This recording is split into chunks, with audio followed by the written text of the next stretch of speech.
Kanker merupakan salah satu penyebab angka kematian yang disebabkan oleh pertumbuhan sel yang tidak terkendali. Maka, alangkah baiknya kita mengetahui pencegahan kanker dan mengetahui beberapa obat-obat penyembuh kanker. Di sini saya Ayuni Nazirin dengan NIK terakhir 020 dari kelas PFU 2020 akan memberikan informasi mengenai obat-obat penyembuh kanker yang berasal dari nuklir.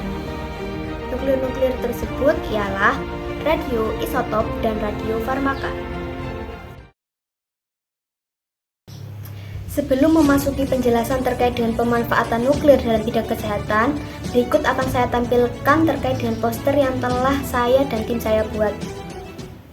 Berikut merupakan posternya.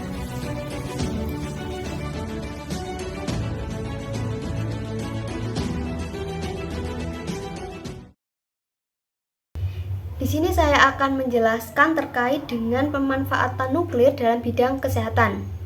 Seperti yang tampak pada gambar di belakang saya, yaitu terkait dengan latar belakang pemanfaatan nuklir dalam bidang kesehatan.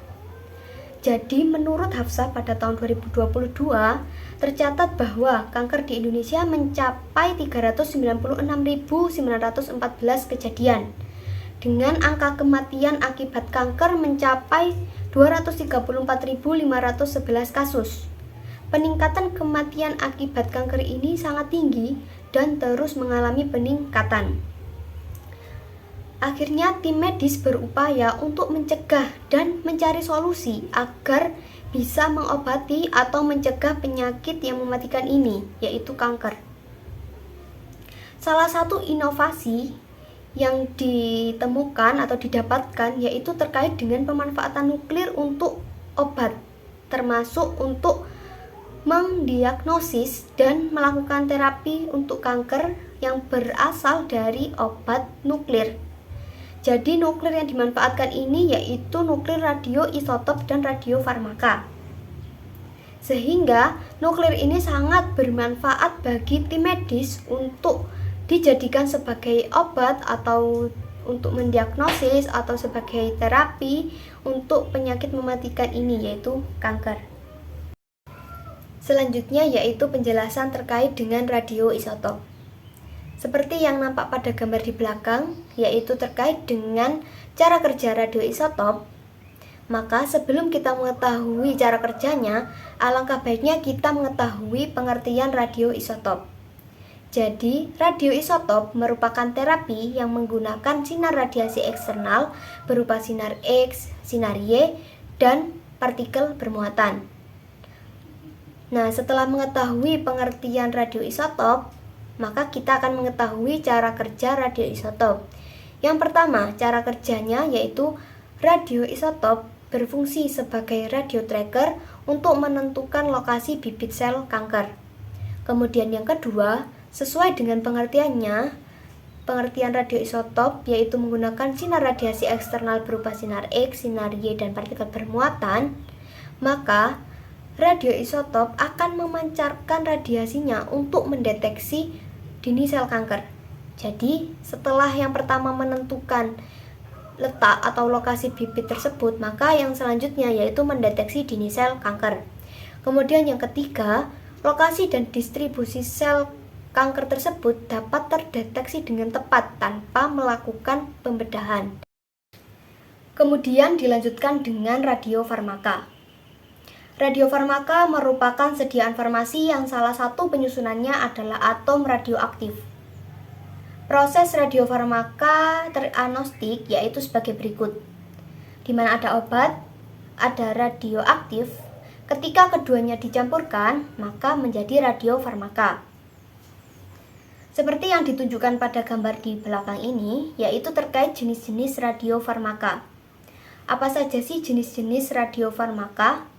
Nah, yang pertama ada kit-methylene diphosphonate, yaitu radiofarmaka yang digunakan untuk mendiagnosis dan digunakan untuk terapi kanker tulang, yang penyusunannya adalah atom radioaktif. Kemudian yang kedua ada senyawa bertanda.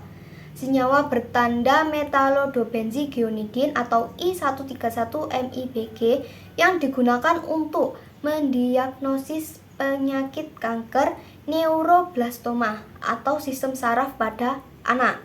Kemudian yang ketiga, digunakan untuk paliatif pada penderita kanker, yaitu digunakan untuk mengurangi rasa nyeri pada penyakit kanker yang terjadi di tulang. Masih berkaitan dengan radiofarmaka. Nah, radiofarmaka ini sudah mendapatkan penghargaan Satya Lencana Pembangunan. Hal ini sesuai dengan yang dideskripsikan dalam PP nomor 030 tahun 1959 pasal 2. Dengan adanya penghargaan ini, beberapa rumah sakit sudah memanfaatkan nuklir dalam bidang kesehatan. Di antaranya ada RS Pusat Pertamina Jakarta, RS Abdi Waluyo di Jakarta, dan ada RSUD Bali Mandara di Bali. Nah, begitu besarnya pemanfaatan nuklir dalam bidang kesehatan ini sangatlah bermanfaat, terutama dalam meminimalisir adanya penyakit yang mematikan ini, yaitu kanker.